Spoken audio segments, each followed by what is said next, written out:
In the small town of Wenatchee, Washington, there stands an abandoned house on Maple Street that locals refuse to go near after sunset. The building is weather-beaten and partially collapsed, but its eerie reputation has nothing to do with how it looks.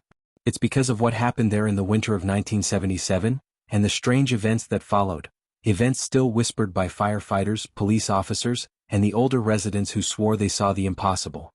The story began with the Thompson family, a quiet couple and their 9-year-old daughter, Emily.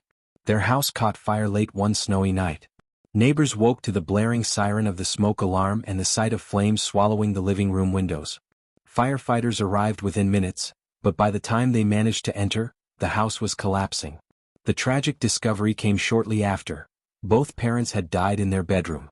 The fire's cause was labeled electrical. But something about Emily's case was different. She wasn't found. Her room had burned completely. No body. No bones. No trace that she escaped. Just a melted window frame and a trail of small barefoot prints in the snow.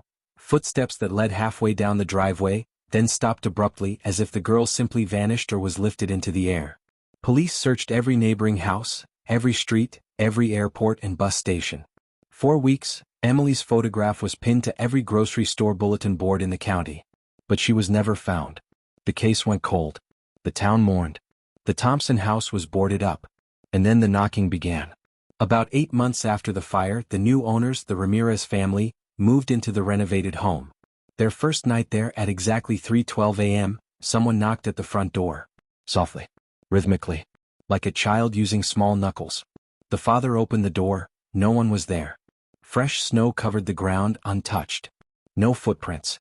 No tracks. Just silence. The next night, the knock came again, this time twice. The family checked their doors, their windows, even installed extra locks. But every night at 3:12 a.m. the knocking continued, never aggressive, never frantic, just a gentle tap, tap, tap, as though someone was trying not to scare them. When the Ramirezes brought a relative to stay the night, he claimed he heard a girl's voice on the other side of the door. She whispered, "I'm cold, can I come in?" His description matched Emily's age. The family moved out within a week. The property changed owners multiple times over the next decade, but none stayed long. One couple reported seeing a small figure standing at the edge of their hallway at night, a girl with charred skin and hair stuck to her face, dripping with blackened soot. She never spoke, but she would raise her hand as if asking for help. When the couple turned on the lights, the girl disappeared, leaving behind a faint smell of burning wood. A mailman delivering letters early one morning swore he saw a little girl sitting on the top step of the porch. She wore a faded nightgown, her feet bare, her body strangely wet as though she had just come out of a lake instead of a fire. When he blinked, she was gone, but the step where she sat remained wet for hours despite the cold. Even firefighters began telling stories. On some winter nights, smoke would appear from the roof of the abandoned home, rising in a thin gray stream. But when crews rushed to the scene expecting flames, the house would be cold and empty. Inside, the smell of burnt fabric lingered. And sometimes, only sometimes, they heard the soft cough of a child echoing through the walls. In 2003, investigators reviewing old case files made a disturbing discovery. The trail of Emily's footprints found in the snow after the fire did not match the pattern of a child running. They looked like the steps of someone walking slowly and calmly, almost too calmly. And the distance between them suggested the girl was stepping very lightly, as if she were barely touching the ground.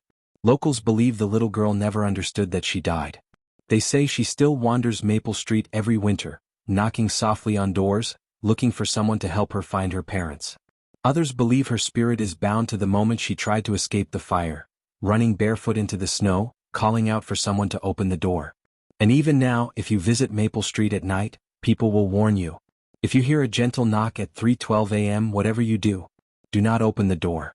If this story chilled you to the bone, don't forget to like, comment, and subscribe for more real-life horror stories and true mysteries. There are many more out there, and some of them are still knocking.